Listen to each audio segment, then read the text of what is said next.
the second week of school starting today, keeping kids' immune system strong is a priority for many, and experts say there are several ways that we can do that. Dr. Nicole Avena is an assistant professor of neuroscience at Mount Sinai School of Medicine. She's based in New York, and she's joining us now.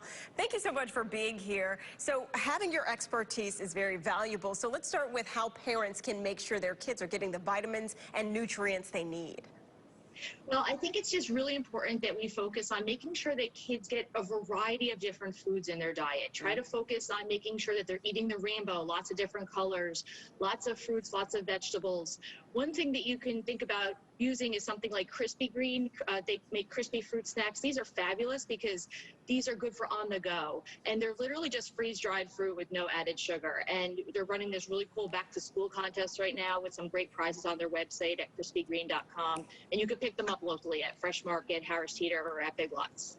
And what kind of foods can help keep the body healthy as well?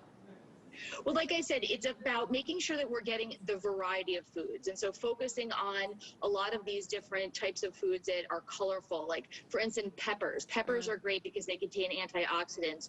Things like tomatoes are also wonderful to incorporate.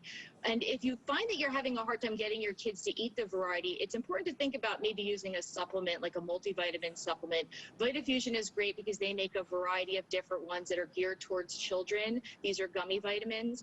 And then also Funata is another brand that makes sublingual vitamins. And so these are great because they dissolve right onto your tongue, so you can make sure that you're getting that extra vitamin C, vitamin D that's really important for your diet and for your child's diet.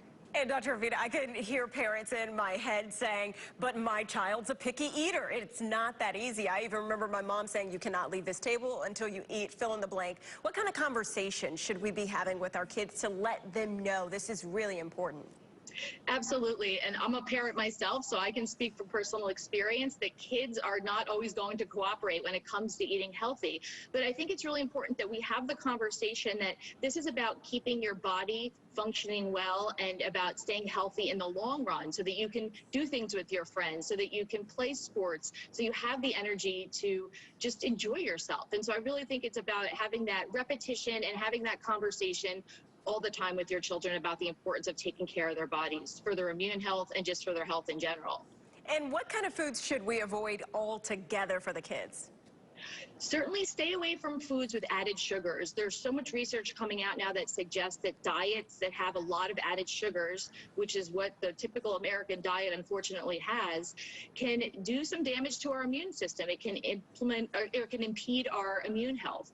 And so we want to try to avoid processed foods when we can. We want to try to make sure that we are avoiding those added sugars and really try to focus on fresh, wholesome foods. It might not be as convenient, but it's really the way to go to make sure that we're staying healthy and our families are staying healthy too.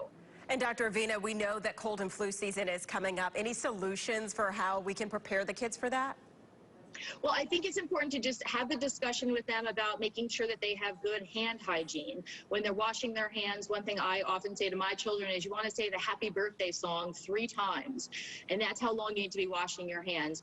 Reinforcing the idea of the fact that they don't need to be really all that close to their friends when they're having conversations. Having that safe distance between each other is a really good idea, especially now. And, you know, just going back to the basics of making sure they're getting proper sleep, making sure they're getting exercise. It's really a holistic approach to making sure that our immune systems are functioning well. It's not just one thing. Dr. Nicole Avena, thank you so much for being with us, helping us get prepared for our immunity to help our kids. Thank you so much. Thank you. Ken? Well,